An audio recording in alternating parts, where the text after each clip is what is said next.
Hello everyone, Assalamu alaikum. This is Sir Pasha, and we are here with the second lecture on our series of lectures of AS level physics dynamics. अच्छा, पहले lecture में हमने first law of motion देखा.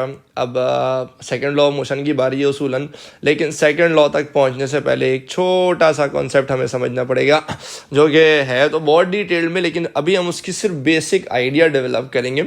And that concept is the concept of momentum. अच्छा जी, momentum है क्या? वैसे तो देखा जाए it is the product of mass and velocity. कितना सिंपल है ना, कि बस किसी भी ऑब्जेक्ट के मास को उसकी वेलोसिटी से मल्टीप्लाई कर दो, आपको उसका मोमेंटम मिल जाएगा. ओ माय गॉड, ये तो बड़ा सिंपल है. Momentum is mass into velocity. लेकिन ये कॉन्सेप्ट आपके होश ना उड़ा देना तो आप मुझसे बोलना. तो बड़े मजे का टॉपिक है ये. सिंपली जी, मोमेंटम क्या है? मास को वेलोसिटी से मल्टीप्लाई करो एंड यू गेट मोमेंटम. अच्छा भाई, फिर क्या करें? तो P is equals to m v. इसको सिम्बॉलिकली मोमेंटम को ना हम P से रिप्रेजेंट करते हैं, मास को M से, V को वेलोसिटी से. अच्छा, और क्या है भाई इसके बारे में? Sir, momentum is the measurement of quantity of motion present in a body. क्या मतलब? अब मैं समझाता हूँ. अब आइए ज़रा खेल शुरू करते हैं. भाई सबसे पहला सवाल तो ये है कि क्या हो गया सर, बिला वजह किसी ऑब्जेक्ट के मास को उसकी वेलोसिटी से मल्टीप्लाई करके एक फिजिकल क्वांटिटी बना दी मोमेंटम. मुफ्ता लगा हुआ है क्या? जब जिसके जो दिल में आता है किसी चीज़ से मल्टीप्लाई करता है, एक फिजिकल क्वांटिटी बता देता है. ये कोई बात हुई? नहीं सर, ये जो हम मास को वेलोसिटी से मल्टीप्लाई करते हैं ना, ये बड़े काम की चीज़ है. इससे हमें बहुत कुछ पता लगता है. ये बहुत ही ज़्यादा काम की चीज़ है. तो भाई ऐसे क्या काम की चीज़ है ये? तो सर, जब भी हम किसी ऑब्जेक्ट के मास को उसकी वेलोसिटी से मल्टीप्लाई करते हैं तो हमें उस ऑब्जेक्ट के अंदर मोशन की क्वांटिटी के बारे में पता लग जाता है कि उस ऑब्जेक्ट में मोशन की कितनी मिकदार, कितनी क्वांटिटी मौजूद है. अभी भी बात समझ नहीं आई कि सर आखिर आप कहना क्या चाहते हैं. तो मैं आपको अभी थोड़ी देर में समझाता हूं कि मैं आखिर आपसे कहना क्या चाहता हूं. इधर आए. देखिए भाई, आपके सामने है एक अदद हाथी. हाथी समझते हो ना, एलिफेंट. वो 10 मीटर प्रति सेकंड की रफ्तार से आपकी तरफ भागता हुआ आ रहा है. और फिर एक खातून है, वो भी 10 मीटर प्रति सेकंड की रफ्तार से आपकी तरफ भागती हुई जा रही है. तो there is an elephant that is moving at a velocity of 10 meters per second towards you, and then there is this woman who is also moving with the velocity of 10 meters per second towards you. मेरा आपसे एक छोटा सा मासूमाना सवाल है कि इन दोनों में से किसको रोकना ज़्यादा मुश्किल होगा, किसको रोकने में ज़्यादा एफर्ट लगेगी? तो मेरे ख्याल से आप सबका यूनानिमस जवाब होगा कि सर एलिफेंट. वैसे ख़वातीन को रोकना भी आसान काम नहीं होता, लेकिन बहरहाल अगर वैसे देखा जाए तो भाई एलिफेंट को रोकना ज़्यादा मुश्किल काम है. और मेरे ख्याल से इसका एक ही रीज़न है. वो रीज़न क्या है? वो रीज़न ये है कि एलिफेंट का मास ज़्यादा है. सर, अगर किसी ऑब्जेक्ट का मास ज़्यादा हो ना और वो मूव कर रहा हो तो उसको रोकना बहुत मुश्किल काम है. उसको मोशन से रेस्ट में लाना बहुत मुश्किल काम है. तो उसके अंदर यानी क्वांटिटी ऑफ मोशन ज़्यादा मौजूद है.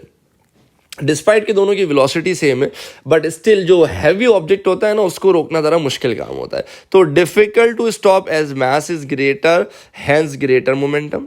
तो हमने ये देखा कि भाई जिस चीज़ का मास ज़्यादा उसका मोमेंटम ज़्यादा, जिस चीज़ का मास कम easier to stop as lesser mass, तो लेसर मोमेंटम. तो आप कह सकते हो कि मोमेंटम हमें ये बताता है कि किसी ऑब्जेक्ट को रोकना कितना मुश्किल या कितना आसान होगा.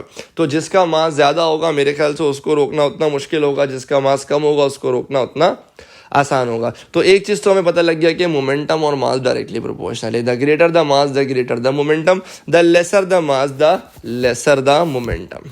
ठीक है जी.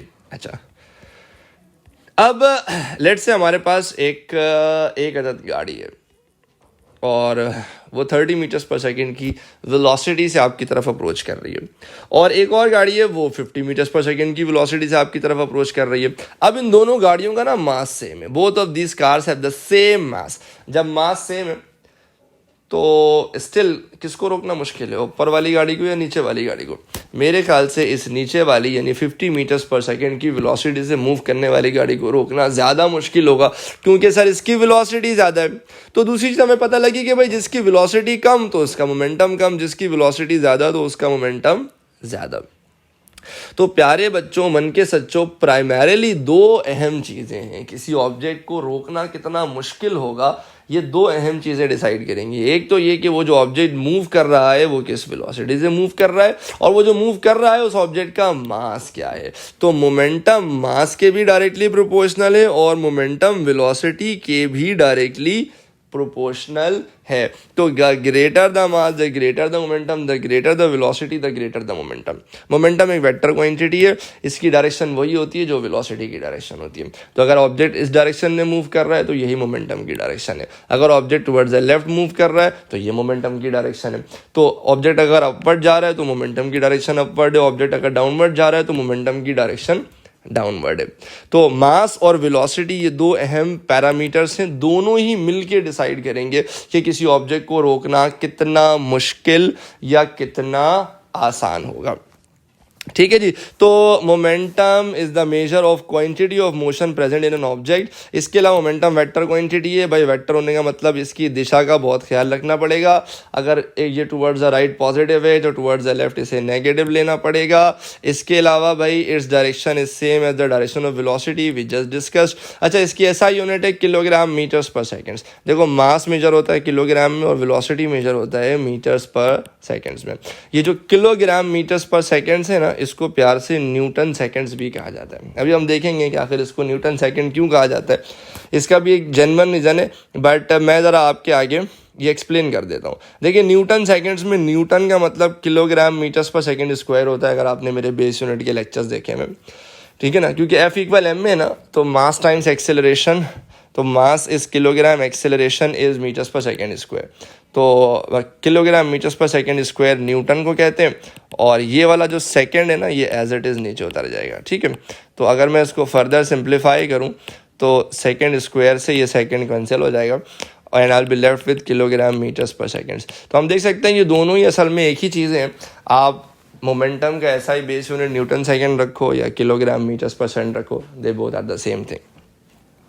तो मोमेंटम कोई बहुत मुश्किल चीज़ तो है नहीं। एक बिल्कुल ही 2 रुपये का क्वेश्चन करते हैं जो कि बिल्कुल मेरी नेचर के अगेंस्ट है। आपको पता है मैं बहुत ट्रिकी क्वेश्चन अपने लेक्चर्स में डिस्कस करता हूँ, बट बिकॉज आपने ज़िंदगी में पहली बार आज मोमेंटम के बारे में सुना है तो क्यों ना एक बिल्कुल ही सस्ता सा क्वेश्चन कर लिया जाए, इससे पहले कि आपको ज़रा तगड़े क्वेश्चन के रूप दिखाए जाएं। तो a car of mass 1500 kilogram is moving with the velocity of 20 metres per second, calculate the momentum. तो हमें पता होना चाहिए भाई मोमेंटम बराबर है मास इंटू वेलोसिटी के। मास आपको गिवन है ऑब्जेक्ट का 1500, वेलोसिटी आपको गिवन है 20, मल्टीप्लाई करें, पार्टी करें, आंसर आ रहा है 30,000 न्यूटन सेकेंड्स। तो इस तरह हमने निकाल लिया मोमेंटम। ए लेवल्स में जो सेकंड लॉ ऑफ मोशन है, क्योंकि वो मोमेंटम की टर्म्स में पढ़ाया जाता है, इसलिए मोमेंटम की बेसिक डेफिनेशन का पता होना ज़रूरी है सेकंड लॉ ऑफ मोशन में छलांग लगाने से पहले। तो प्यारे बच्चों, मन के सच्चों, मैंने कोई डिटेल में बात नहीं की, मैंने सिर्फ आपको इतना बताया है कि मोमेंटम प्रोडक्ट है मास और वेलोसिटी का, और जब आप मास और वेलोसिटी को मल्टीप्लाई करेंगे आपको मोमेंटम मिल जाएगा। और ये इक्वेशन हमें बताती है कि अगर किसी भी ऑब्जेक्ट की वेलोसिटी 0 हो गई तो उसका मोमेंटम 0 हो जाएगा, मास 0 हो गया तो भी मोमेंटम 0 हो जाएगा।